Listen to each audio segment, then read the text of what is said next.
push for playoffs, and fans are out in force here in Los Angeles to see which teams can keep their season alive. 30 minutes on the clock. The NA LCS Countdown starts right now.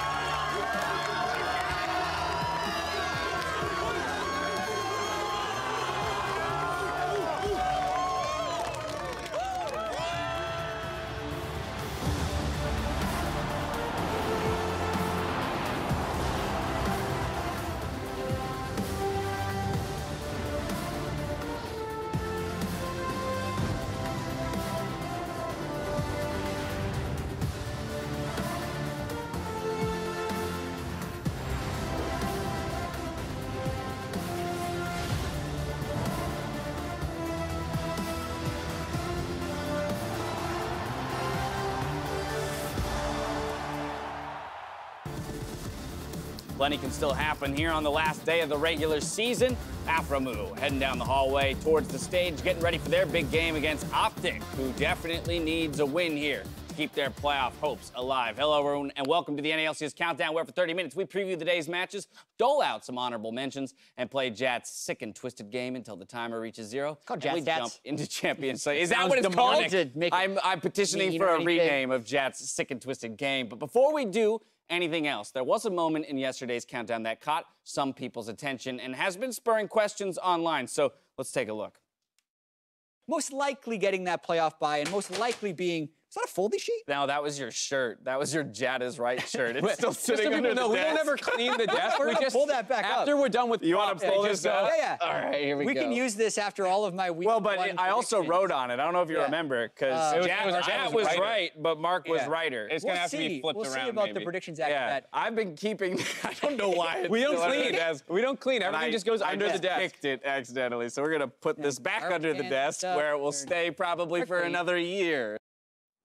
So we wanted to answer the questions and dispel a few theories about what's behind the desk. So Charlie, if you could come on in here, we'll get a camera around so you guys can take a look. It's a pretty normal desk, honestly. We've got computers, you know, the analysts, they use them to follow the games, look up stats, places to take notes, you know, the foldy sheet, of course, monitors notes to see what's going on and whatnot. We got the earpieces, some drinks because we're thirsty. There's really not much that you know would be super out of the ordinary, but we did want to give you that quick look behind the scenes, you know, just anything we might need. Exactly. I know we gave you that seed of curiosity. It only felt right to follow through. So now that that's out of the way, let's kick off the day with a look at how the teams are stacked up. Team Liquid are at the top of the table with 12 wins. FlyQuest, C9, and 100 Thieves are sitting in a tie for second. Fox and TSM are sharing fifth, with Optic just one game behind. We'll track how that changes looking at our schedule today, presented by Jersey Mike Subs. First up, Optic Gaming faces off against 100 Thieves. Then in Game 4, FlyQuest challenges Cloud9 with TSM versus Team Liquid to close out the day.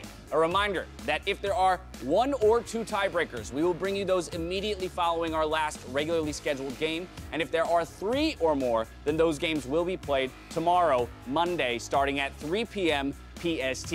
Now, if your meal today is missing a bit of free league content, order online at jerseymikes.com with the promo code JMNALCS, where a cool skin could come with an all-expenses-paid trip to Oakland for the summer finals. There are only 16 playoff scenarios still in play, with a lot on the line, starting with that final first-round bye. Yep, and it could go to FlyQuest, C9, or 100 Thieves, depending on what happens today. Obviously, FlyQuest and C9 will be playing each other in Game 4, which is going to have a big influence on what people are fighting for. Yeah, and looking at the second half of the split, it's hard to find a negative thing to really say about Cloud9 other than they didn't do this in the first half of the split. So they have been so dominant, beating Team Liquid twice and looking like they have all the momentum. And FlyQuest, on the other hand, continues to be probably the biggest and best surprise team of the split so far. They kind of came up out of nowhere and doing really good. And the thing about them is we kept saying, like, oh, they want some more quality wins, but they're right up there fighting for the spot, which no one would have predicted. And if they can beat C9 heading into the playoffs, the hottest team in the league, that is the biggest momentum boost you could possibly hope for. A big upswing to go into the postseason with it. We can't forget, though, that there's still a matter of 2 playoff spots up for grabs, and 3 teams remain in the hunt. Yeah, Optic, TSM, and Echo Fox. Any of these 3 teams could still miss the playoffs, but all of that mystery ends if Optic doesn't beat 100 Thieves right off the bat, because Optic comes into the day at 8 wins, TSM and Echo Fox come in at 9 wins, so the possibility of a miracle comeback is there. Right, could all be decided in Game 1, though. It could frequently be decided in Game 1 and also lower our total number of tiebreaker possibilities. Yeah, it would basically say that we can have no more than 2 if 100 Thieves wins that first game. With Optic and 100 Thieves coming up first, let's dive straight into that matchup. Yeah, and Optic looked pretty bad in their loss to TSM yesterday. Before the game, on like the mic check, we heard Acadian kind of saying like, "Let's go out there and have some fun, guys. We know it's a lot of pressure." Yeah, and that this game will be fun. It looked like the least fun game ever. They were 0 to 11 in kills, whatever it was. Got 1 turret, lost all the Drakes, just kind of sat there and slowly bled out. And so it really looked like that was the team that felt the pressure and got scared into inactivity. Yeah, and the pressure is higher in this game, knowing that if they lose, it is their last game of the year. And even if they win, they still don't have the agency to decide whether or not to go to playoffs, because if TSM and EchoFox win, that moves them to 10, and for the first time ever, 9 wins wouldn't get you in to the NA LCS playoffs in an 18-game split. But based on how they looked yesterday, it's not looking that favorable for Optic, and they have to switch gears. Yeah, pressure quite high for Optic. By the same token, 100 Thieves took a loss yesterday, so they're also looking to bounce back here. Losing to C9, though, the hottest team in the league, that ain't so bad. Yeah, it's interesting because I don't feel like 100 Thieves necessarily looked bad.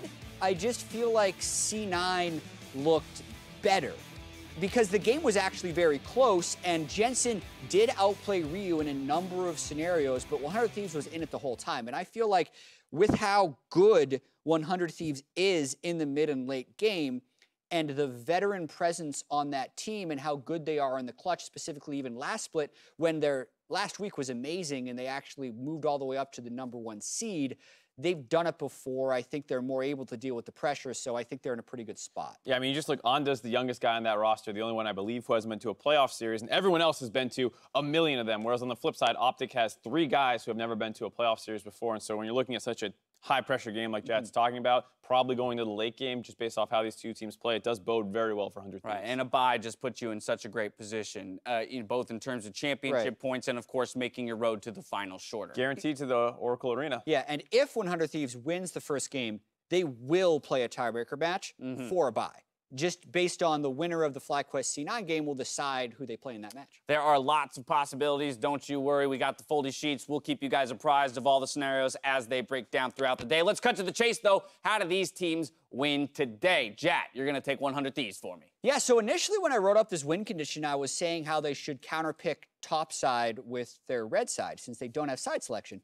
But then Optic went and actually picked red side, even though blue side has been dominant for many weeks, except for yesterday when red side won 4 games. So I understand why Optic would pick it. That just means that I still feel like 100 Thieves needs to secure a strong pick, so you power pick that top lane and don't rush in this game. We know that Optic is under a lot of pressure and that 100 Thieves can be cool, calm, and collected. So I think going to late is actually still favorable for 100 Thieves. So 100 Thieves can kind of play the way TSM did in a sense with that comfortability knowing that, hey, late game will match up well in the 5v5. What are you thinking here, Mark? I had a really original idea, actually, for what I want Optic's win condition to be, so we can just go ahead and actually roll that one out. Oh, you pre-recorded it. I like it. What Optic wants to do is they secure strong wave clear in the mid and the bottom lane. They pick a stronger split pushing champion. They have blue side, so they won't always have counter picks. Sometimes that has to be a power pick. And because of that, you then split the map to your top side. You shove top, you move your wards there, you start your jungle on that side, you try and jungle on the other side. That's what a lot of teams do when they're trying to secure a strong split push, and that's what Optic needs to do. All right. What do you guys think? They're on red side, dude.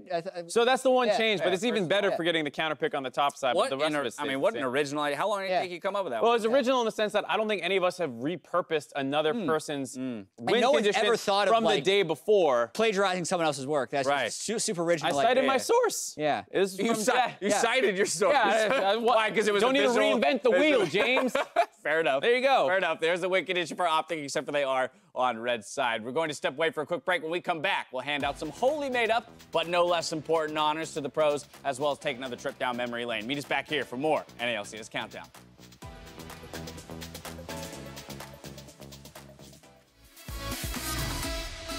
Voting kicks off Tuesday for the end of the split awards, MVP, coach, rookie of the split, but we couldn't wait to start sharing the love. So we got a few leaderboards that we're going to check in with. Kills, most deaths, assists. These ones more statistically based, but just seeing who's top in the league in each of these categories. Starting with kills. Cody Sun. 80 carry world, man. Cody Sun back up there. He got funneled early on in the split. He passed his teammates somehow. Double lift's up there. Wild Turtle also on there, but of course, Power of Evil being the only mid laner on there, surprisingly, when mid laners but often an get a ton. 8-kill lead going into the last day of the regular split suggests that he will probably remain in that position unless something crazy happens in that TL-TSM game. Afro-Moo, 140 assists to lead, so 100 Thieves, man. Hey, Santorin, the only non-support in the assist leader category, is actually pretty impressive to me. Just being how much of a factor he is in his team and getting involved in finding those kills. Yeah, very much so. He typically playing those kind of tank champions and whatnot, so maybe not as much opportunity to pick up kills like, say, that one Kha'Zix game, but then otherwise than that, 100 Thieves has the most kills of teams in the NA LCS, so it's no surprise. Games. So they have the most kills, but yeah, I was going to say, but where does their combined kills per minute rank? It's like middle of the pack, okay, It's so not as slow it as just kind of makes sense. You play 20 extra minutes. Yep, that's how it happens. Also got the Death leaderboard. Death leader, contract. But then you got two people on Echo Fox taking up spots number 2 and 3. Huni and Dardoch, that top side of the map that we always talk about, crucial to Echo Fox's performance. Yeah, I mean, Dardoch died struggling. And they're still 20 times in the last 4 games. And oh my God. Yeah. This is one of the teams that is still not locked in for playoffs. So again, we're going to put a spotlight particularly on those guys when it comes to their final game of the regular split here and their attempt to slide into that, 5th, 6th place spot. Yeah, I'm wondering if they can curb that a little bit. We look at them as the best players on Echo Fox when they're 2nd and 3rd in the League of Deaths. Together. Yeah, it's literally the bottom 3 teams for players, and then randomly the 5th, 6th place team has 2 of them on there. Yeah, but it does speak to their play style. Absolutely. Next up, though, we wanted to hit some superlatives. So first up, we're talking about the best coach's handshake, and this goes to a late entry. Zabutin in yesterday's 2v1 handshake versus TSM. We're a little bit of a bait, actually. Oh, this one is here. So look, just on stage. It was Parth's first time on stage, and Parth had to point over his shoulder to Song, and then Song is just leaving him hanging. Yep. I do like how he waited. It is. That was very kind, very respectful. respectful. Just 5 seconds. But it is one of those situations. It was just mistimed, and then you kind of left hanging. What do I do with my hands? Well, you just see Parth sneak out past him so much earlier, too. That's just like, where's the other guy? It almost looked rude, but it wasn't. Honorable mention goes to Prolly for the first 1v2 handshake of the split. This one. And this was tough just because this was the first with the assistant/strategic coaches on stage.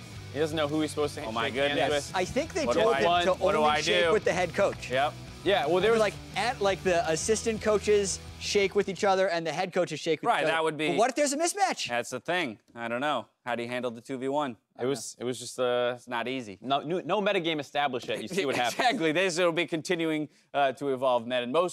Next up, most on again, off again relationship within the league. I think most people are going to go immediately and look at Team Liquid. Yeah, they're going to say, they're going to talk about Double Cannoli again. No, it's Reaper and the C9 fans. The C9 fan base. They went on the Reddit. And some real love going back and forth between these two guys, depending on the time of the month. Like, worst decisions ever made by an org. Were they 2-6 or are they actually 10-8? Yeah, or even then, when they swapped out Jensen and Blabber again, someone on the desk. I remember quite a bit of shade at Reaper as well. For that move, it's nice off again, on again. Exactly. So C9 fans. Are you on? Right now, I'm on again. Okay, on again. So everyone's on again when it comes to that relationship. Next up, most beard. This is such a weird title for one, not best, just most. Most beard. Zazel, look at that. So much beard. That was an actual shot from broadcast. Just like, I think this next pick really needs to see the beard. It's just, is it also the best beard?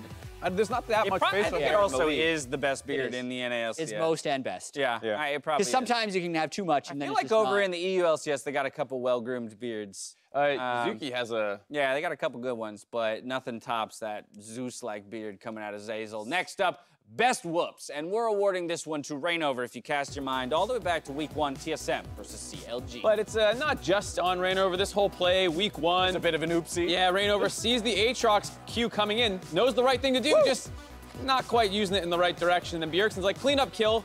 Ooh, doesn't quite land the flash ult, and then there's the... Oh, we can go back in now that we can punish them. What I like about this is that Reignover still gets the first blood, like amongst all this. Just I'm still cheating. Yeah, that set the stage for the kind of split that these two teams were going to have. Week 1 really looking great. The classic rivalry. El Clasico. Decided by Fiesta at level 3. Anyway, as we continue to take stock of the summer split, we asked you to share your biggest surprises with us on Twitter. So we're going to take a look at a few of those now. First up, Jin Yun wrote, C9's rebound has been pretty incredible. I couldn't agree more. Yeah, I think this is one of the biggest turnarounds we could have expected. I mean, there was a ton of roster swaps going on, but with just how demoralized the fan base was, kind of how it seemed the players were as well, that even if the starters did come back in, they would be so upset about coming in down so many games that this wasn't going to happen, but they turned it around. Last place in the league after 4 weeks. Basically halfway through the split. Not anymore. To then almost running the table and maybe being second. It's absolute insanity. Yeah. Yeah, to be 7-1 on the back half of the split, possibly going to 8-1 after today. Next up, Often Lol said the incredible NA talent shown this split, i.e. Demonte, Blabber, Zazel, etc. Yeah, Dokla's on that list too. All these guys have been stepping up. You see, he was getting his come up a little bit before. Demonte had some games last split. People started getting hyped, but a lot of these other guys have been brewing in the Academy and Challenger series for quite a while, or the scouting grounds, and it's amazing to see them finally get not only showing up in the LCS, but performing super well. We even had Wiggly popping off yesterday for CLG. I mean, I love to see these Academy players stepping up to the plate here on the LCS stage. Yeah, I want to see more of it as well, because there is definitely a fear within, I think, some of the orgs that, oh, there's just not talent coming up, or there's nothing we can do, so the only way they look to improve their roster is to, like, trade for another player, move or players go to around Europe, or go to Korea, yeah. But there's some very successful teams with NA players that haven't had their LCS opportunity yet. Foster that talent. For now, though, let's tune into this week's mic check that harkens back to simpler times of Week 8. The ocean, no place for a squirrel. What do the assistant coaches do if there's two on each side? Do they shake hands? I practiced some Akali yesterday just in case the moment comes up. Akali support? Ready? No, I'm AD in that case. Oh. What do I get to play? You don't get to play. You should have practiced. Oh. I figured we were all practicing. Who decided that they can't shake hands? That they're just not people? I don't get it. D-Blade? I'm fighting for secondary coaches' rights here. Man, I'm sorry for the referee. To listen to all of this, you know? First in the lobby, I'm smurfing. I hit first bomb. There's a high chance we win this game. Nice. Speeding us, speeding us. Nice. Defend the base. Zillion back. Zillion back. Zillion back now. No, watch. You win that. You win that. She is on you. She's on you. That guy. Keep fighting. Keep going. Nice. I'm coming to the base. I'm coming to the base. Yeah. Oh, baby. I don't know. Will you be talking like that in game? Yeah, I will be. Okay. Level of maturity is at all-time high right now. just like scrims. Just like scrims. Get the flash in. Oh, guys, fine. Kill Kindred. He's dead. Finish. I got that. Get Zoe. I'm going to Zoe. I'm gonna make a dance into aim from Where's the tower? He went out! Carol, you're such a troll, man. Yeah, this is one of our business friends. Okay, to go. Your paltry knowledge of SpongeBob, I can't relate. Disappointing me and actually tilting me. Ezra. I got Trundle as well. Yeah, good Trundle. Yeah, nice. Good job, Ezra. That was a fiesta. I kind of want. Never mind. KDA? No, I don't deserve KDA. I don't think so. No, we don't need it unless you want to assist. No. Or take it. Yeah, just don't Base bump me. Base bump me, brother. You go on Varus if you can. One shot. Braum slowed. I'm staying on Kindred. Kick him out. Go Baron. Yes! Nice shot, Baron. That's what I'm talking about, bro. Fist bumps. Just over 7 minutes left before Game 1. It's time to see where you both stand in your predictions for the day. Yeah, we are tied going into the final day. Mm-hmm. We established that yesterday. Yeah. That you're very much tied. And what's interesting is the Counterlogic Gaming versus Golden Guardians game, I feel like it was impossible to predict. What? I had to turn to a more knowledgeable predictor than I. Kubo. Kubo, I have a problem. Both Golden Guardians and CLG have lost 8 of their last 9 games. But CLG won yesterday. So I can't, I don't know how to pick it. I get it wrong every time. Which one would you take? Take it.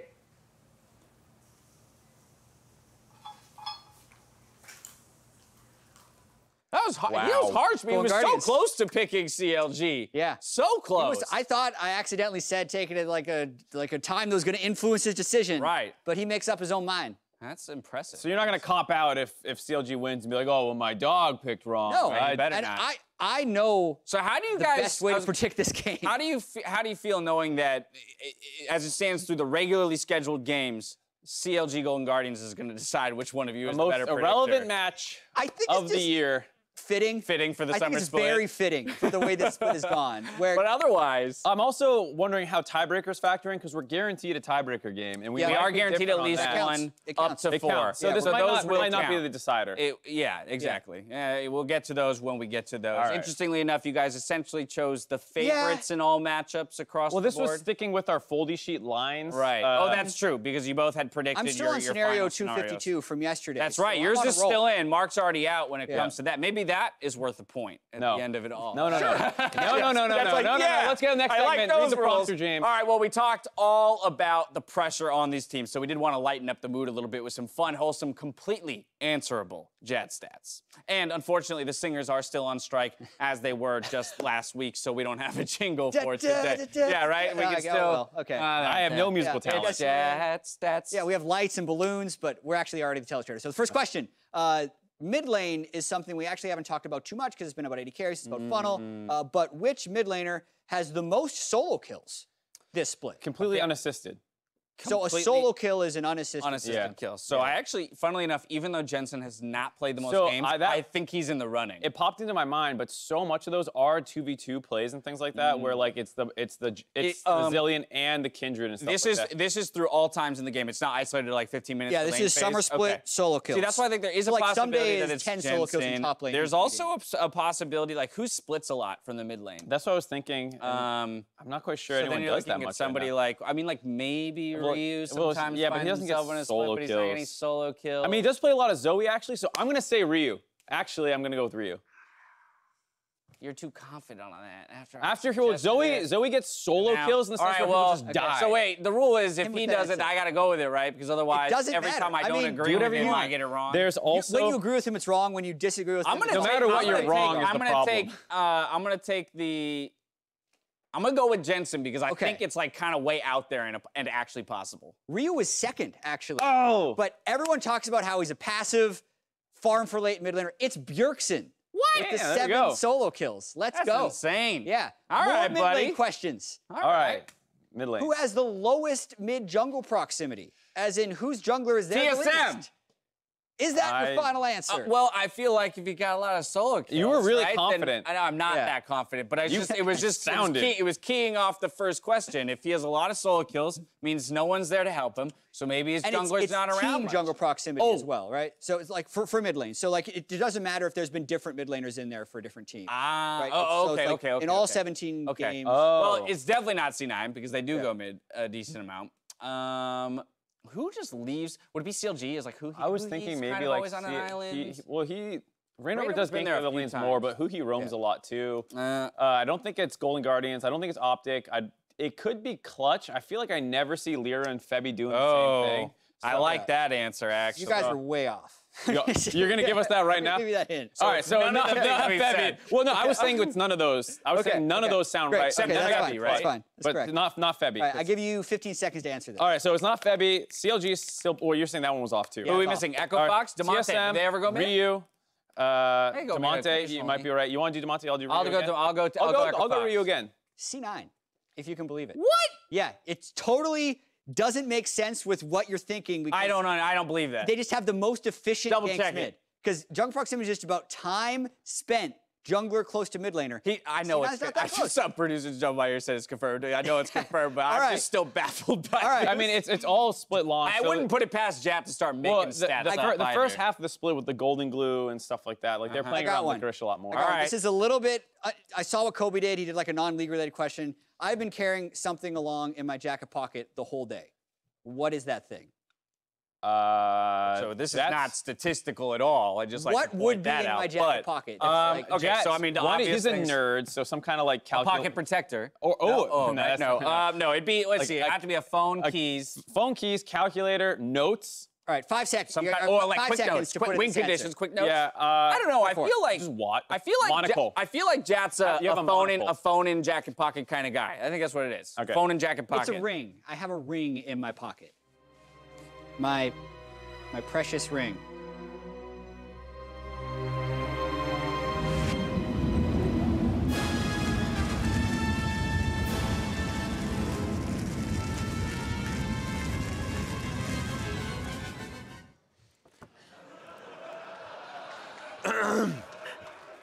All right, it's not over us. Thank you very much, Dash, and hopefully we get chat back at some point before we jump into our match. That was a terrifying Deficio, Brahman. He's never looked better, actually. He's got some of the best faces. So, anyway. Oh, my word. So how do you even come up after that? What do we do? You have a ring? No, no. You have something in your pocket? I don't. All right, so we'll have to see what these guys have up their sleeves. We are 47 seconds away from that champion select for 100 Thieves versus Optic. As I'd like to thank everybody for hanging out here in the LCS studios today here in Los Angeles. A beautiful day outside as we saw everybody cheering and everybody at home ready to see their teams. Their teams they have been behind all season make those final steps here in the last week of the LCS. Optic have a handle on the first part of their road to victory, but they kind of have to worry about what other teams are doing today. Here, they can focus on the win, though. Exactly. 10 wins has been the magic number to get you into playoffs. Yeah. Today, it may be 9 wins. It depends, because Optic, they can only reach 9. But then it's EchoFox and TSM, who both have 9 wins already. Yeah.